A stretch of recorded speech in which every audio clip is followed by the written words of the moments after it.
It's shaping up to be a big year in cross-country racing, and if you want to know what the best riders may or may not be racing, then look no further. As always, let us know what you think of our picks in the comments, and don't forget to give this video a like and subscribe to the channel if you haven't already. Now, the old Fourstroke was one of the most successful XC bikes of the last few years. However, the pilot of said Fourstroke isn't actually sponsored by the brand. Weird, eh? We are of course talking about Ineos Grenadier and Pinarello sponsored rider Tom Pidcock. Pinarello don't currently make a top spec XC race bike, so young Tom uses an unbranded BMC Fourstroke instead. Although, there are rumours Pinarello is developing a mountain bike for Tom to race at the 2024 Olympics, so watch this space.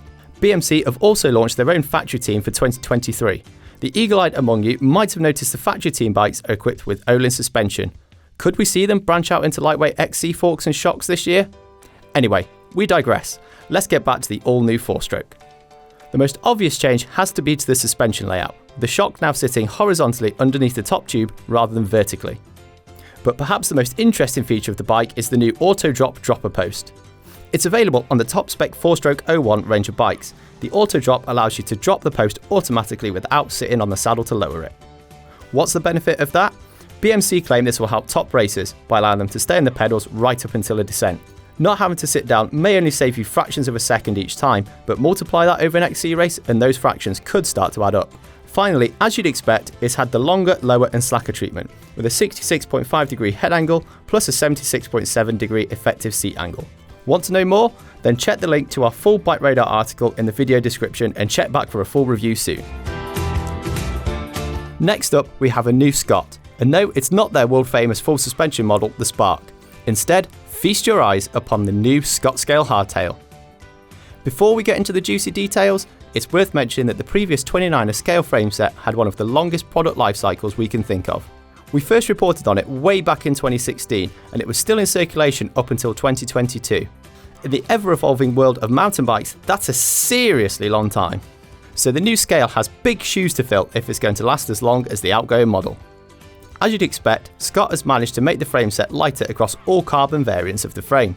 The more budget-focused HMF being 126 grams lighter, the HMX being 57 grams lighter, and the range top in HMX SL coming in at 32 grams lighter.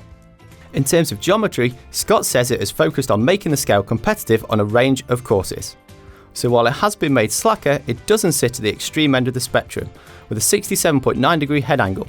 Though thanks to adjustable headset cups, it can be slackened to 67.3 degrees. Scott has made the seat angle steeper, now coming in at 75.4 degrees, which is 1.8 degrees steeper than the previous scale.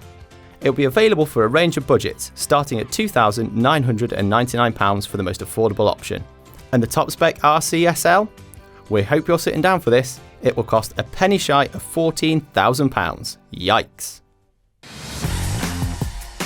Commenters will often mention we picked too many mainstream brands in these top 5s, so in order to give the little guy a chance, we found this. Hailing from Italy, the Scorpi El Camös is a radical take on a modern cross-country mountain bike. It may look like a Trek Y33 from the 1990s, but make no mistake, this bike is designed for modern-day XC racing. The frame is claimed to weigh an impressive 1,750 grams without the rear shock or axle in a size medium. In terms of suspension travel, you get 120mm front and rear, as Scorpi believes that this will be the industry standard for XC racing in the future. Although, you can also fit a 130mm fork if you want to go even bigger. But why such a wacky design, we hear you ask? Well, the design is inspired by the suspension systems used on motocross bikes, where the linkage is used to tune how progressive the suspension kinematic is. The main pivot's location tunes suspension behaviour, such as anti-squat. Scorpi claims this gives it a more neutral and instinctive natural ride. In terms of geometry, there's a 66.5 to 68 degree head angle, which depends on the amount of fork travel that you use. And the seat tube angle comes in relatively steep at 75.2 to 75.8 degrees. There's a whole lot more going on with the El Camös than we can fit into this video, so click on the link in the video description for a detailed deep dive over at BikeRadar.com. We are truly living in the time of the multidiscipline rider, where the likes of Matteo van der Poel or the aforementioned Tom Pidcock are able to win on any terrain, anytime, and quite often in spectacular ways. In one way, it's a marketer's dream, as Canyon can get exposure across multiple disciplines by sponsoring Van der Poel. However, As we've already found out, it can be problematic for a brand like Pinarello, who may not have the manufacturing bandwidth or the experience to release a new mountain bike in a short space of time. So while it came as a surprise when Cervélo released a hardtail cross-country bike, it also kind of wasn't. After all, they have a star rider called Milan Vader who rides for the Cervélo-sponsored Jumbo Visma on the road, but is also a top XC mountain biker. Recently, Milan has flown under the radar due to a truly horrific crash he sustained on the road early in 2022.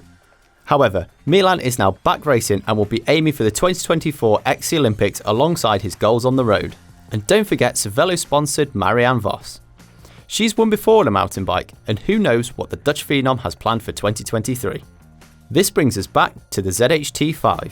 Designed around a 100mm travel fork and having geometry which Cervélo dubs as rationally progressive, it certainly errs towards a more traditional cross-country hardtail silhouette. For example, a head angle of 68.5 degrees may have seemed slack 5 or 6 years ago, but we think that these days you need to be in the 66 to 67 degree range to get pulses racing. What do you think? Let us know in the comments below. That's not to say more traditional geometry is a bad thing, but it might not be the best purchase if you're in the slacker is better tribe. As you'd expect, it's pretty light, with Cervélo claiming 870 grams for a medium-sized frame set. It also has all the cables and hoses routed internally.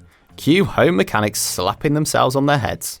However, in a slight nod towards practicality, it does come with a 73mm threaded BSA bottom bracket. If you want to know more, you know what to do. Get yourselves to the video description down below. We've talked a lot about money no object pro race machines in this video, so we're going to finish up with something far more affordable that we suspect is much closer to what most of us ride day in, day out. At the time of writing, the Cannondale Scalpel HT Carbon 4 has a recommended retail price of £2,600.